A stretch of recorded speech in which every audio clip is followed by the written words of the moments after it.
9절을 지켜라. 그러면 첫 열매를 하나님 앞에 올려드려라. 첫 열매를 올려드린다는 의미는 뭔가 하면 전체를 올려드린다는 의미입니다. 우리가 하나님 앞에 11조를 올려드린다, 첫 열매를 올려드린다. 이 말은 하나님 앞에 우리의 인생 전체를, 우리의 물질 전체를, 우리의 삶 전체를 하나님 앞에 올려드립니다. 하나님 기뻐 받아 주십시오 라고 고백하는 고백의 표현입니다. 그래서 하나님께서 이스라엘 백성들에게 철저하게 맥추절에는 첫 열매를 올려드려라. 그래서 그것은 너희가 전체를 드림이고, 전체를 드린다는 것은 하나님의 것임을 인정하는 것이죠. 모든 것이 다 하나님의 것입니다 라는 고백입니다. 우리가 헌금을 드릴 때에, 하나님 앞에 올려드릴 때에 헌금에 드리는 그 마음의 태도가 감사의 표현도 있습니다. 감사의 표현이 기본이죠. 그렇지만 또 한 가지 중요한 게 있다면 그것은 이 물질이 하나님의 것입니다. 이 복이 하나님의 것입니다. 하나님께로부터 온 복입니다. 그래서 우리가 믿음의 고백으로 주님 앞에 드립니다. 그런 의미입니다. 드림은 또 한마디로 말씀드리면 채워줌에 대한, 은혜에 대한 기대입니다. 우리가 하나님 앞에 드림으로 인해서 하나님 지금도 채워주셨사오니 또한 더 큰 은혜로, 더 풍성한 은혜로 우리의 삶 가운데 채워주십시오 라는 소망의 마음이 들어있는 겁니다. 잠언서 3장 9절에 보면 이런 말씀이 있어요. 내 재물과 내 소산물에 처음 익은 열매로 여호와를 공경하라 그랬어요. 그러면, 그리하면, 뒤에 전제가 붙어 있는데, 그리하면 내 창고가 가득히 차고 내 포도즙 틀에 새 포도즙이 넘치리라. 이런 말씀이었습니다. 여러분, 우리가 하나님 앞에 처음 익은 여호와 하나님 앞에 처음 익은 열매로 하나님을 경외하면, 공경하면 하나님께서 우리의 창고에 차고 넘치는 은혜를 부어주신다. 그렇게 말씀하고 있습니다. 그 은혜가 우리 가운데 임할 줄로 믿습니다. 먼저는 하나님 앞에 우리가 온전히 드림입니다. 온전한 마음, 순진한 마음, 순수한 마음입니다. 감사하는 마음입니다. 온 정성을 다하는 마음입니다. 이 마음으로 하나님 앞에 드리면 하나님께서 우리에게 차고 넘치는 은혜를 부어주신다. 그렇게 말씀하십니다. 그 모든 것들이 바로 하나님께로부터 축복의 근원이 어디로부터 왔느냐라는 정의입니다. 하나님께로부터 와서 또 하나님께 감사하고 나아가면 하나님께서 우리 가운데 더 큰 은혜로 채워주실 줄로 믿습니다. 맥주 감사주의를 맞이해서 우리가 하나님의 것을 인정하고 또 우리의 한 해 동안, 반년 동안 지켜주신 하나님 은혜 감사하면서 우리의 첫 열매를 드리는 마음으로 우리가 하나님 앞에 나아가면 주께서 우리 가운데 더 큰 은혜로 함께하여 주실 줄로 믿습니다. 예, 고린도전서 9장 7절에 그런 말씀 있잖아요.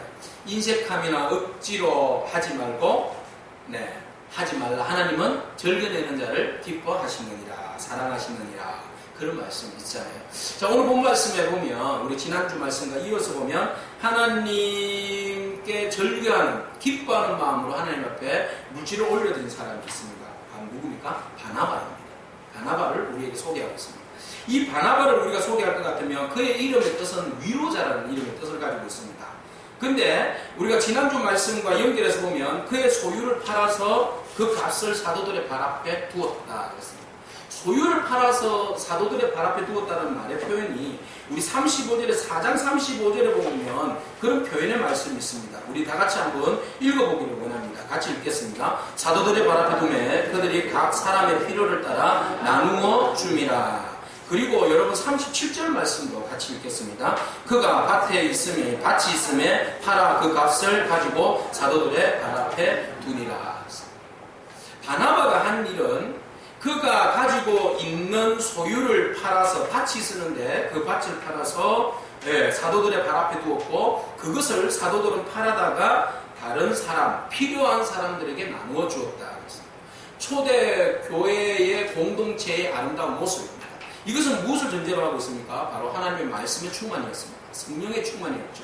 제자들이, 제자 공동체가 함께 모여서 기도하고 성령이 충만하고 성령이 충만한 가운데 그들이 말씀을 전했는데 그 말씀 전하는 가운데 그들이 말씀과 더불어서 무엇을 함께 나누어줍니까? 사랑을 함께 나누어주는데 그 사랑을 함께 나누어주는 데 있어서 물질이 함께 가더라 라는 표현이었습니다.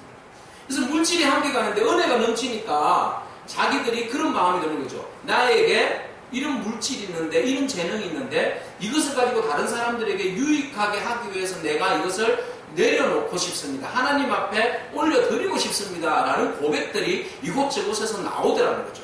이것이 초대교회의 신앙 공동체의 신앙적 고백이었고, 이것이 오늘 본문의 대표적인 인물로 나오는 사람, 바로 바나바의 신앙적 고백이었다는 겁니다. 바나바가 하나님의 말씀이 충만하여서 벌어지는 현상 속에서 그가 심령이 뜨거워지고, 그럼으로 인해서 자기의 것을 쪼개는 마음이 막 생겨나더라는 겁니다.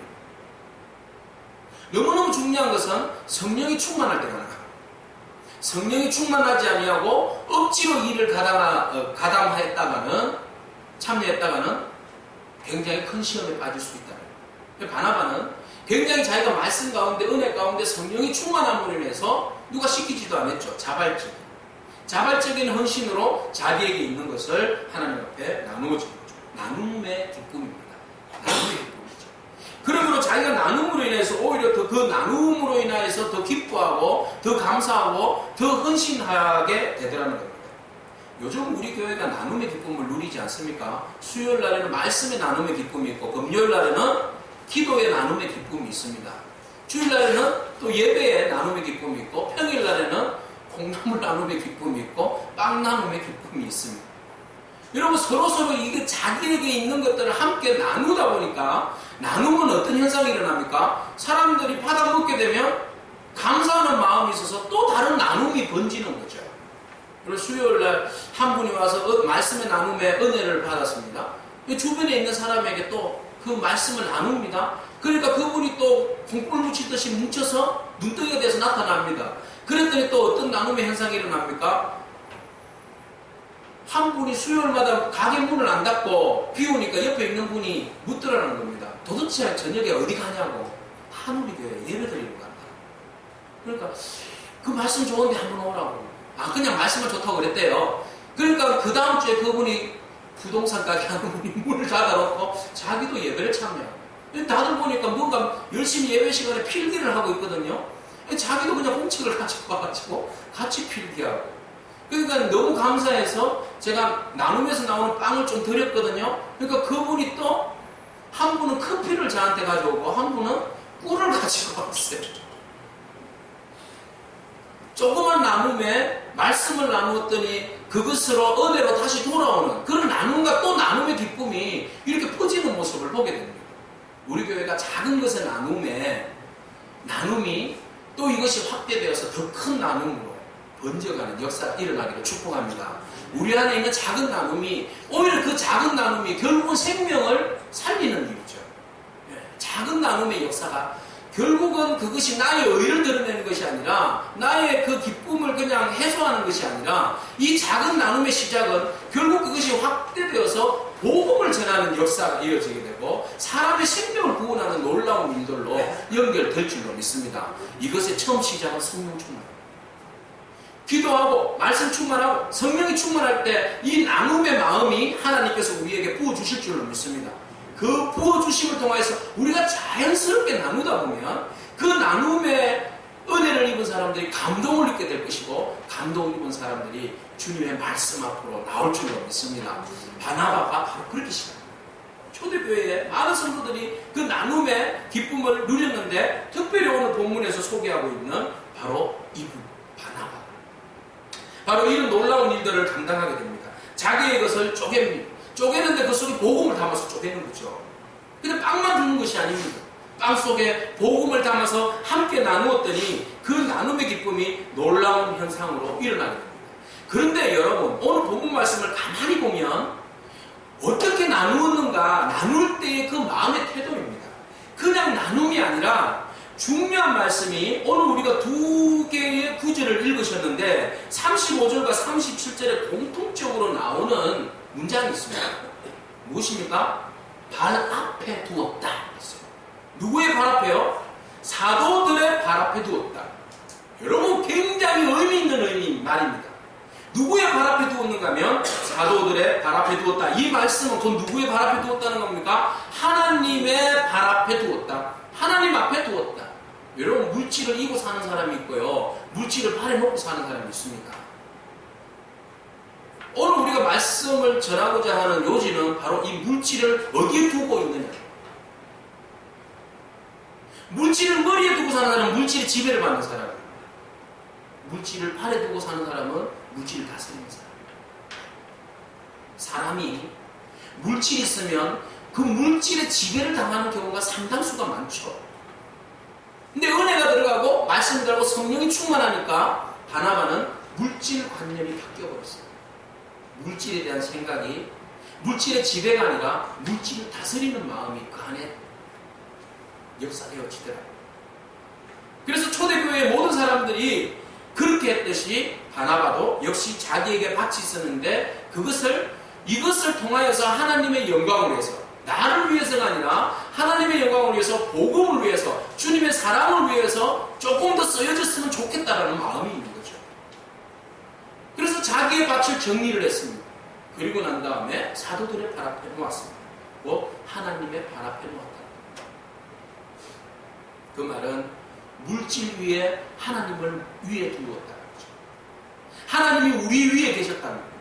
하나님이 우리 안에, 우리의 머리에, 우리의 모든 것들에, 우리의 머리의 지배를 물질이 아니라 하나님께서 지배하신다는 겁니다. 그래서 하나님의 발 앞에 서스럼없이 자기의 밭을 정리를 해서 소유물을 쪼개어서 올려드렸다는 겁니다.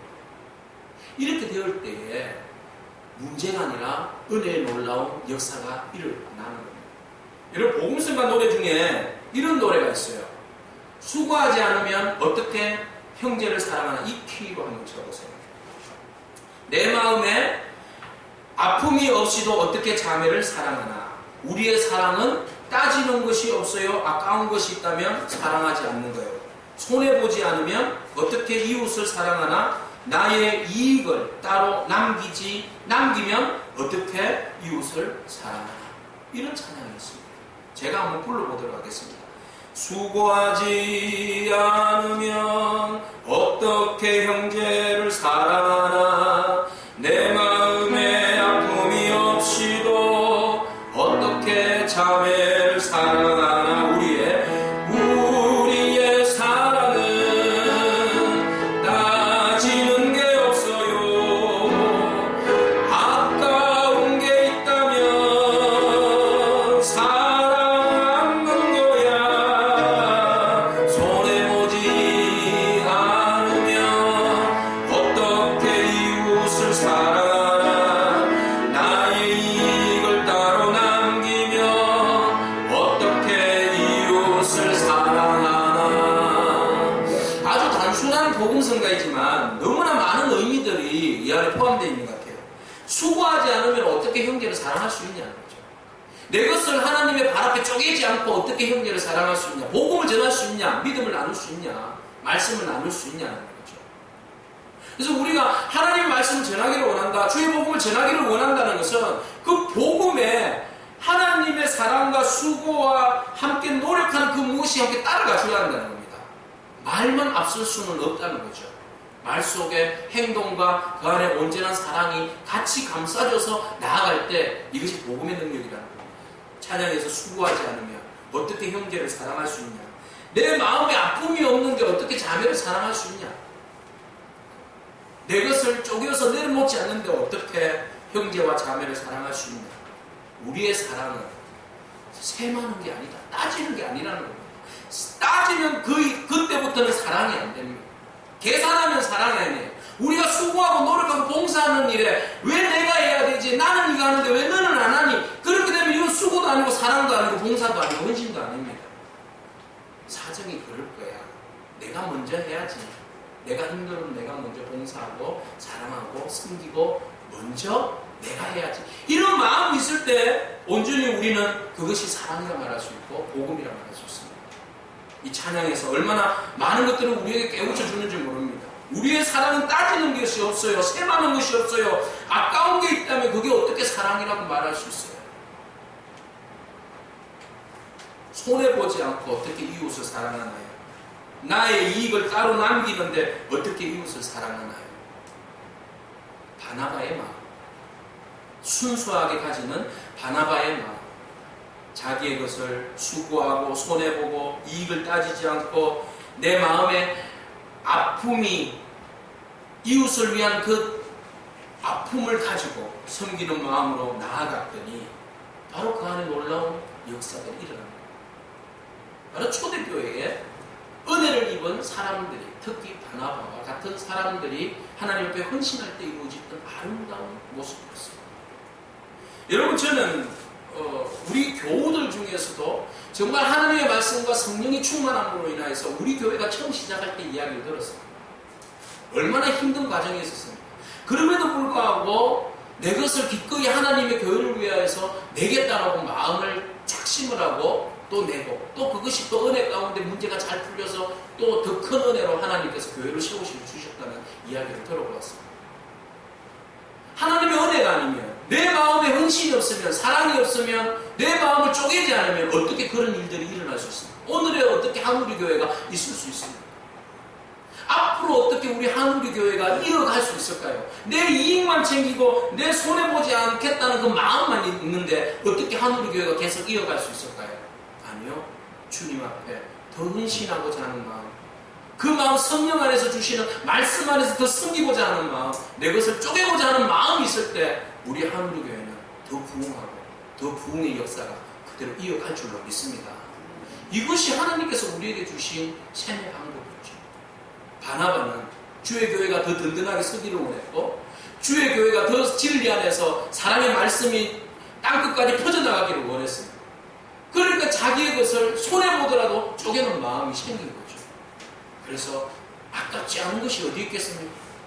그러나 주의 일을 먼저 생각했기 때문에 자기의 것을 쪼개서 하나님 앞에 올려드렸습니다. 여러분, 제가 잘 아는 장로님이 한 분 계시는데 지금 이제 80이 좀 넘으신 것 같아요.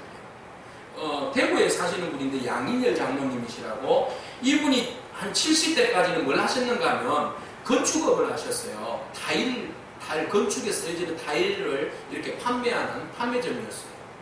돈을 이제 많이 버신 건 아닌데 그냥 어느 정도 버셨고, 이제 70이 되셔서 이제 은퇴하신 나이가 되셔서 정리를 하셨어요. 근데 그 권사님이 취미생활로 크로마하프를 하셨어요. 크로마하프를 하셨는데, 크로마하프를 하다 보니까 우리 이제 선교 가자 여행도 할 겸 그렇게 해서 이제 캄보디아를 향하여서 크로마하프를 가게 되었습니다. PPT 좀 보여주세요. 자, 크로마하프를 이렇게 하게 됐는데, 캄보디아에 가서 연주를 하게 되니까 사람들이 너무 은혜를 받는다는 거예요. 그리고 그 아이들이요, 여러분, 캄보디아는요, 아이들이 복음의 진짜 옥토입니다. 가기만 하면 게릴라전 같아요. 아이들이요, 뭐 모이라고 소리 안 질러대요. 전도 안 해도 돼요. 누가 한국에서 누가 왔다 이 소문만 나면 순식간에 수백 명이 막 몰려듭니다. 그 밀림 지대잖아요. 근데 집이 어디 있는지도 몰라요. 나무에 가려져가지고. 그런데 어디에 모인다 이러면은 순식간에 막 게릴라같이 싹 나타나요. 그리고 나서 조금 맞췄다 그러면 또 순식간에 애들이 싹 사라져버려요. 그 정도로 놀라운 땅이 바로 캄보디아 선교지입니다. 그래서 아이들이 모여서 얼마나 그 복음 안에서 기뻐하는지 몰라요. 그래서 이 장로님이 그곳에 가서 크로마하프 하는 것을 보고는 감동을 입었어요. 이 아이들이 저렇게 망고나무 밑에서 예배하고 또 그런 것이 너무 안타까웠던 거죠. 그래서 내가 이 아이들을 위해서 교회를 참 지어줬으면 좋겠다라는 생각을 했어요. 그래서 물어봤어요. 교회를 지으려면 얼마나 돈면 됩니까? 뭐 돈에 따라서 다른데요. 여기가 지금 망고나무 밑에요. 망고가 막 주름주름 열려 있어요. 망고나무 밑에서 아이들이 저렇게 예배를 드리는데 얼마 정도 들면 됩니까? 그러니까 교회를 하나 짓는데 100만 원만 하면 됩니다. 여러분, 100만 원이면 교회 하나 짓습니다. 캄보디아에서. 네? 깜짝 놀랐대요. 정말입니까? 네, 지어요. 망고나무 옆에 팔각정을, 정각을 원두막같이 교회를 지을 수 있어요. 한번 보시겠어요? 자, 넘겨보셨어요. 네, 앞으로 한 칸 더. 아니요, 앞으로 넘겨주세요. 이게 100만 원이에요. 근데 보기는 작죠? 안에 들어가면 뚝 둘러서 앉을 수 있는데 수십 명이 앉을 수 있어요. 예배할 수 있어요. 비가 와도 걱정 없어요. 캄보디아는 비 오면 걱정이잖아요. 모일 수가 없잖아요. 이 원두막 교회를 리버사이드 처치라고 하는데 강 옆에 있어서 이 망고나무 숲 교회 이런 식으로 이야기해요. 근데 여기를 100만 원만 있으면 교회를 이렇게 나무를 튼튼한 걸로 해서 예쁘게 지어줄 수 있다는 거죠. 100만 원 비싼 것 같은데 저게 100만 원 그냥 사실은 목재가 좋아요. 그래서 얼마든지 여기에는 교회를 이렇게 지어줄 수 있다는 거죠. 그래서 이 장모님이 집으로 와가지고 잠을 자는데 잠이 안 오더라는 거예요.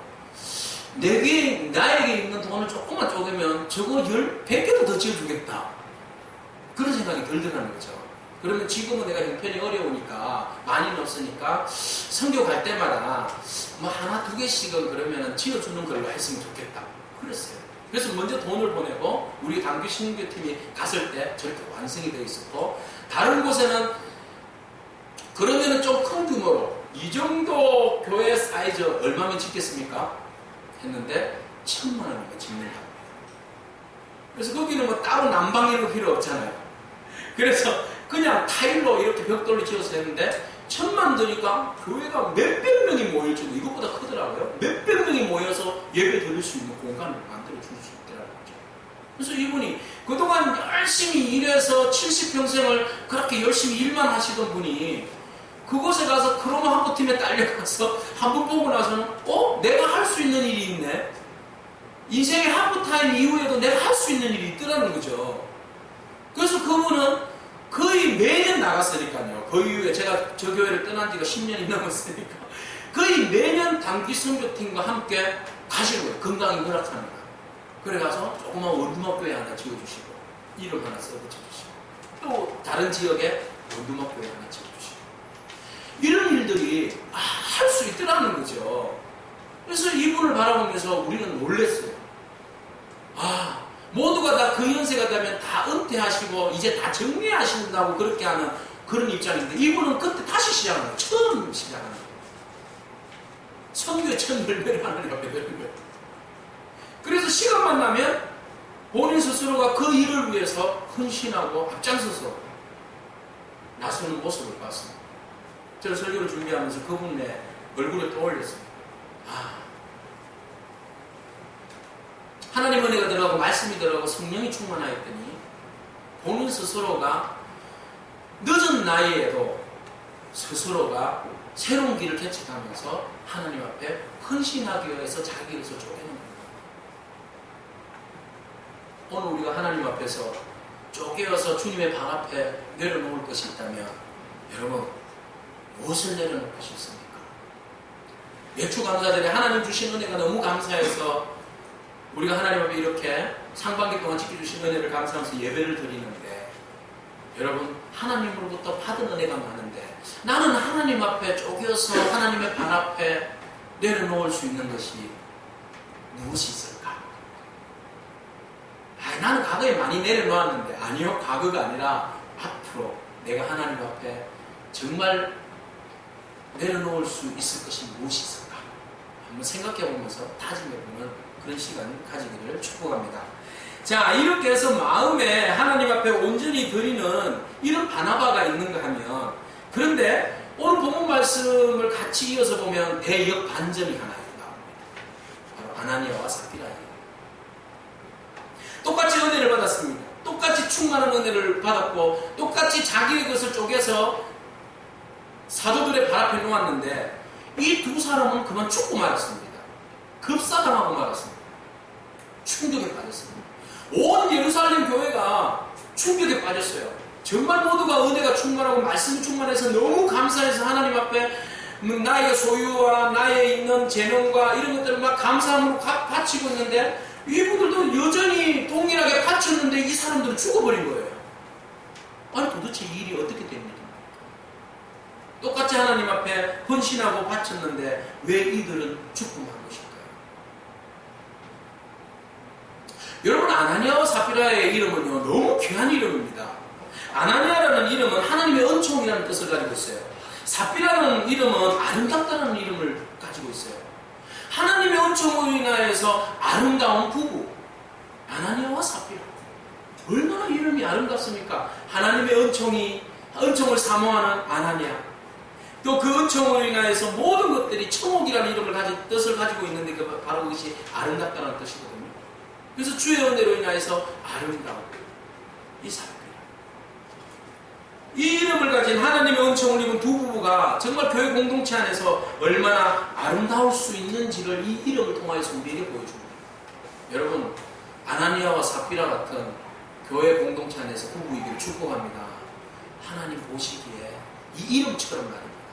하나님 보시기에 하나님의 은총을 입고 하나님 보시기에 아름답다 라고 하는 이 아름다운 부부예요. 그리스도 안에서 이런 아름다운 부부이기를 축복합니다. 자, 그런데 이들이 하나님의 공동체 앞에서 축복합니다. 정말 아름다운 헌신과 정말 아름다운 하나님 앞에서 온전한 그 헌신이 있었으면 좋겠는데 그들에게는 뭔가 문제가 있었습니다. 베드로가 그들을 향하여서 지적합니다. 사단이 너희 마음에 가득하다. 아나니아가 자기도 사람들이 자기의 재산을 막 팔아다가 올려드리는 것을 보니까 자기도 하고 싶은 마음이 생겼습니다. 마음에 뜨거움이 있잖아요. 하나님 앞에 뭔가 이렇게 헌신하면 나도 하고 싶은 마음이 막 생기는 거거든요. 그러니까 자기도 뜨거운 마음이 생겼어요. 그래서 뭔가 정리를 해서 팔았는데 이런 밭을 팔다 보니까 돈이 생기잖아요. 근데 돈이 생기니까 사람이 마음에 어떤 마음이 생긴 겁니다? 두 마음이 생긴 겁니다. 처음에는 한 마음으로 시작했다가 하나님 앞에 은혜 받을 때는 충만한 마음으로 시작했다가 그 은혜가 충만할 때는 와, 내가 하나님 앞에 나도 바나바처럼 하나님 앞에 온전한 것을 드려야지 라는 마음이 생겼는데 그것을 어떻게 정리하는 과정에서 가만히 보니까 돈이 꽤 많네. 돈이 꽤 많다. 이걸 다 바쳐? 이걸 다 그 사도들의 발 앞에 다 놓는다고? 순간에 어떤 마음이 생깁니까? 본전 생겼지. 그래서 조금 이렇게 갈라보는 겁니다. 갈라보다 보니까 아니야, 그래도 조금 더. 아니지. 이러다 보니까 이렇게 하다 보니까 그래. 부인이 오는 거예요, 삽비라. 여보 뭐 하세요? 어떡하지? 그건 누가 본다고. 그냥 요 바치고 다 가져줬다 그러세요. 이건 또 우리 뭐 좀 해야 되잖아. 우리도 뭐 맛있는 거 집도 고치고 우리 집도 고치고 또 애들 교육도 되고 해야 되는데 이거 누가 본다고? 우리 둘만.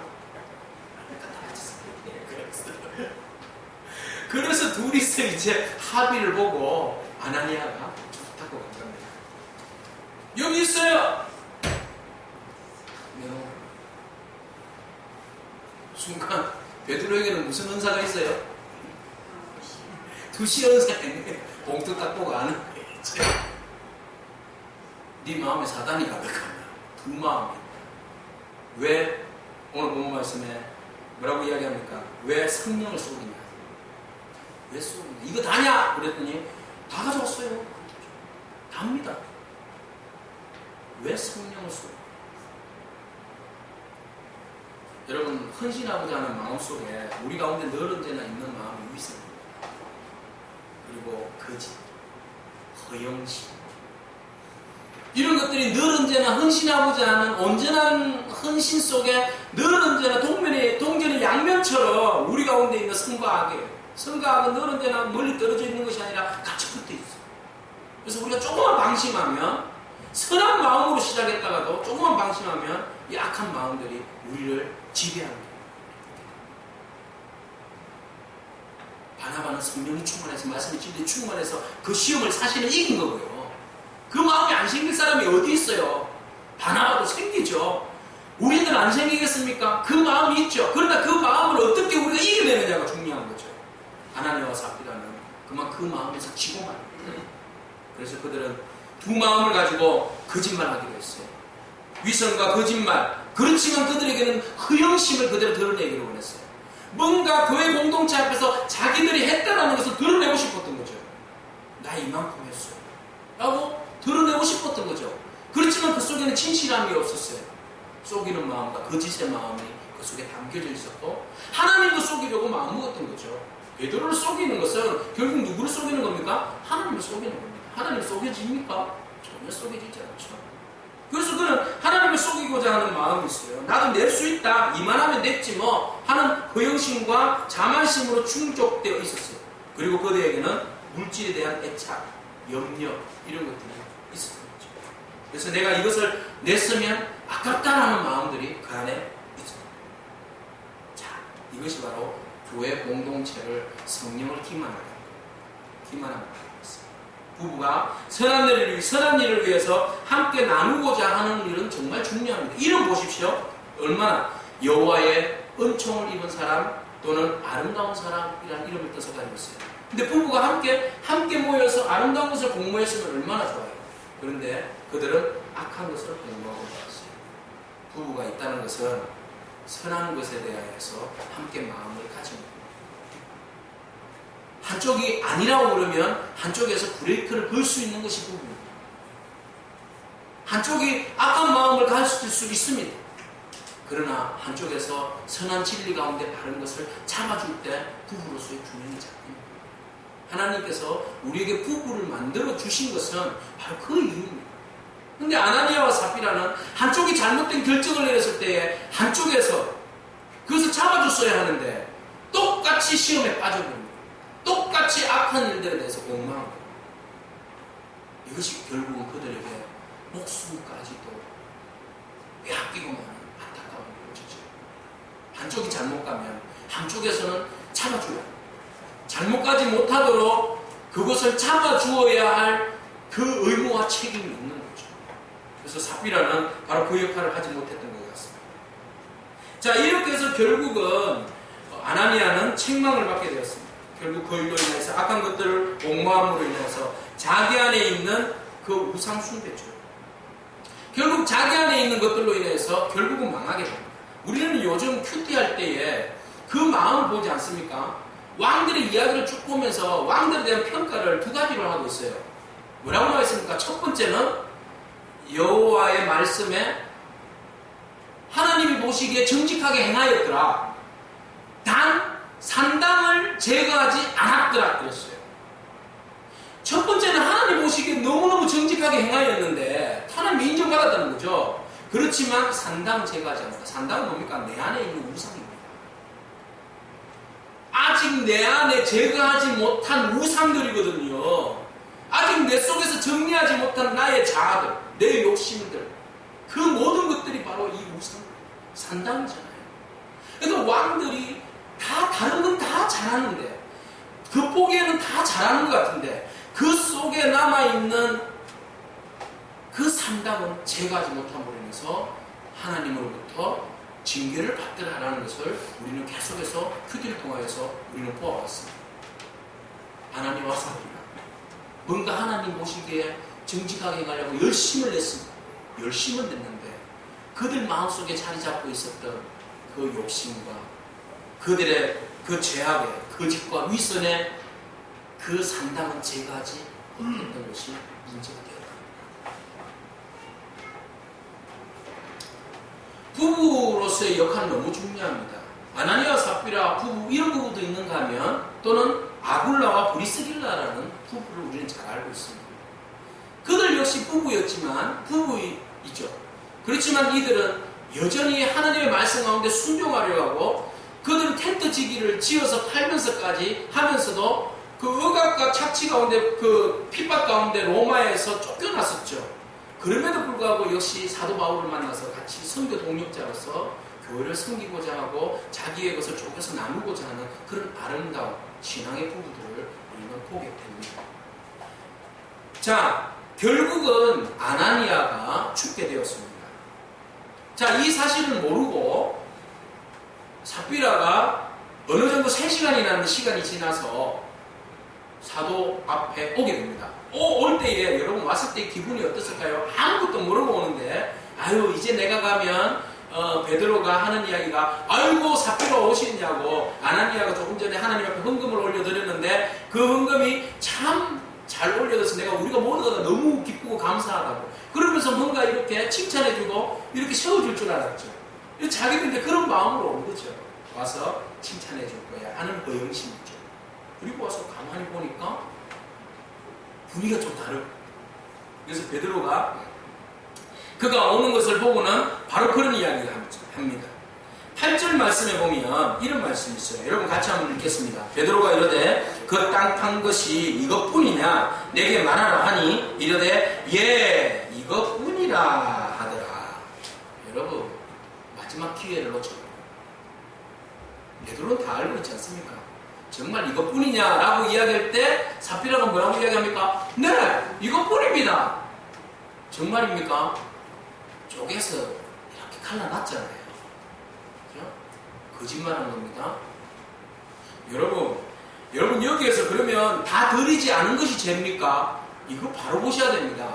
하나님이 우리에게 원하는 것은 물질을 다 드리기를 원하시는 겁니까? 아닙니다. 뭘 원하는 겁니까? 진실한 마음, 거짓된 마음 아닙니다.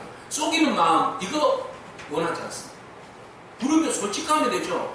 하나님, 저요 이거 땅 팔았는데 팔다 보니까 아이고 급히 쓸 돈이 필요한데 사실 이거 다 드리고 싶은 마음이 있었는데 사실 이것도 우리에게 좀 필요합니다. 그러면 하나님 이해해 주십시오. 하나님 이것만 하나님 앞에 올려드리겠습니다. 이거 잘못입니까? 잘못 아닙니다. 여러분 잘못 아닙니다. 얼마든지 그런 일이 생길 수 있습니다. 그러면 하나님 앞에서 솔직하라는 거죠. 중요한 건 이겁니다. 하나님 앞에서 솔직하라는 겁니다. 내가 하나님 앞에 드리고자 했는데 형편에 따라서 다 드리지 못할 때는 하나님 앞에 솔직하자는 거죠. 하나님 죄송합니다. 그리고 베드로가 기회를 줬잖아요. 이거 답니까? 라고 물었을 때 아니요, 사실은요 우리가 하나님 앞에 드리려고 했었는데 드리지 못해서 반만 나누었어요. 그리고 이것은 일부는 저희 집에 있습니다 라고 이야기했더라면 삽비라 죽었겠습니까? 살았습니다. 하나님이 원하셨던 것은 정직성이었어요. 그죠? 우리가 얼마든지 하나님 앞에 드리는 데 있어서 형편에 따라서 다 드릴 수도 있고 조금 드릴 수도 있잖아요.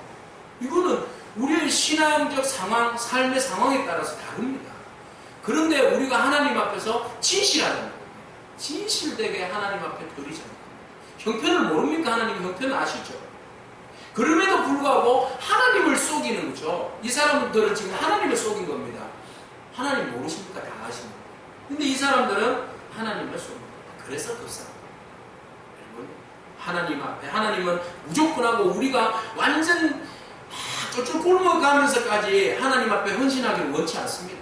우리의 것을 다 틀어서 하나님 앞에 드리라는 거 원치 않습니다.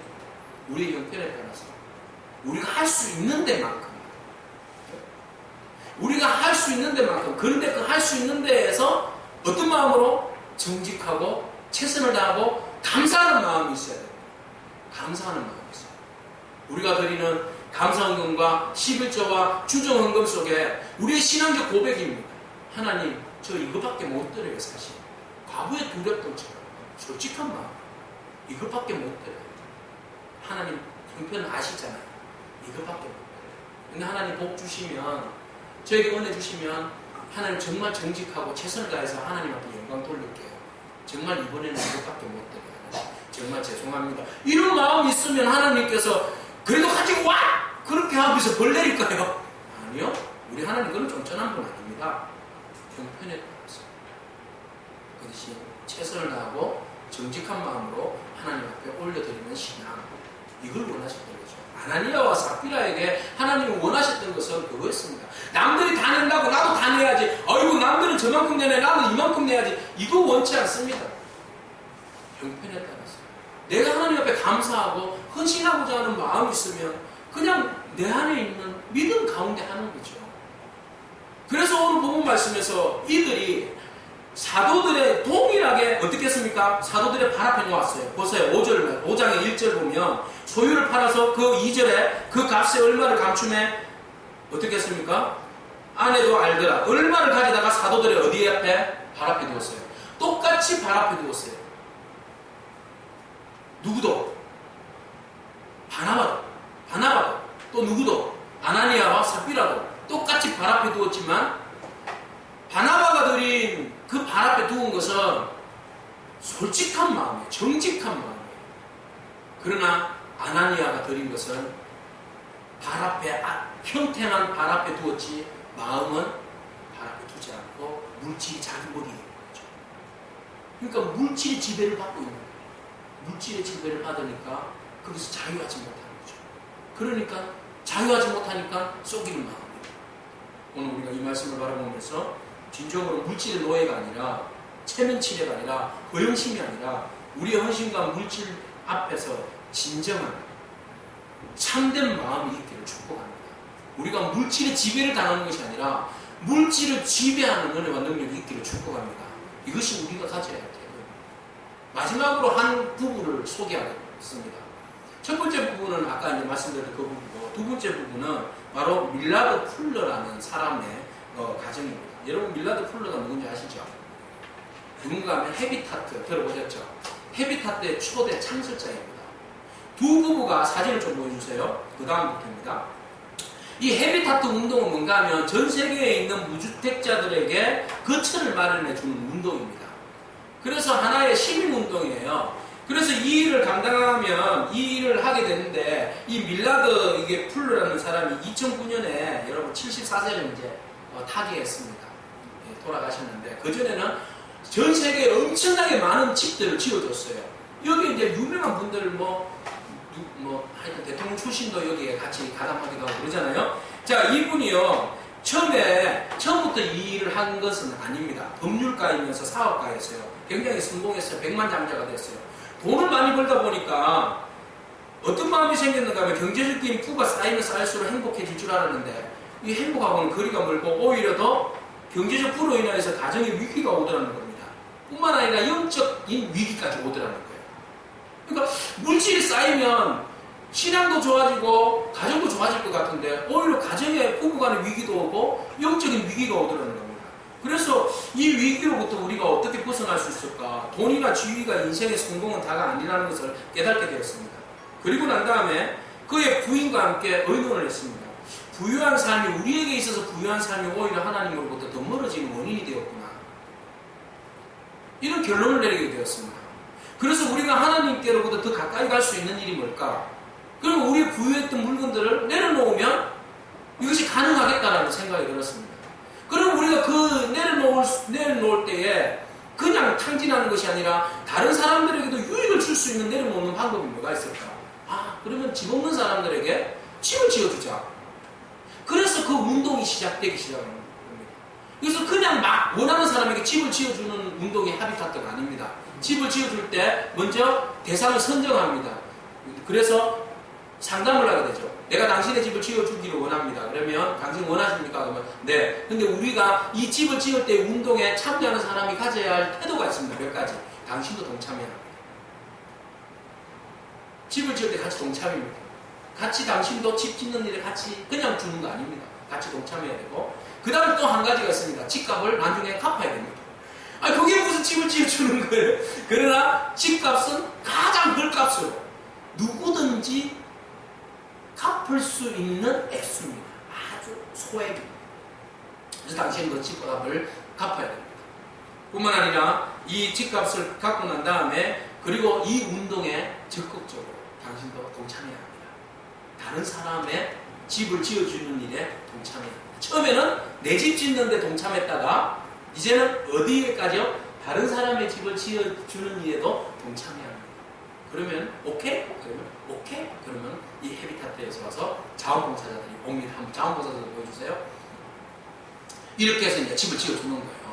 그러니까 이제 전공자들 없습니다. 그냥 자원봉사자들이에요. 설교 도구리 나오면 그냥 못 박는 사람은 못만 박고, 톱질하는 사람은 톱질만 하고, 이런 식으로 하다 보면 집이 견고하게 지어집니다. 이거 지어져서 무너진 집은 별로 없어요.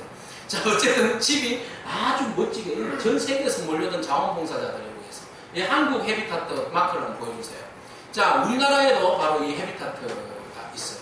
그렇게 해서 전 세계적으로 이 헤비타트가 이렇게 집을 지어주는 그런 아름다운 일을 하고 있다는 거죠. 처음 시작이 어디로부터 시작됐어요? 두 부부가 하나님과의 관계에서 온전히 회복하기 위해서, 우리의 물질로 인해서 시험에 들지 아니하고 하나님과의 관계를 더 원활하게 하기 위해서 나누어주는 일을 감당하기 위해서 일을 시작하게 되었다. 여러분, 이렇게 해서 지금 전 세계에 집 없는 사람들이 얼마나 이 헤비타트를 통해서 아름다운 복음 자리를 제공받고 있는지, 이것을 우리는 보게 됩니다. 여러분, 나누는 삶, 끊임없이 나누는 삶을 통하여서 정말 얼마나 희망 있는 세상을 우리가 만들 수 있는가를 우리는 보게 됩니다. 맥주 감사주일입니다.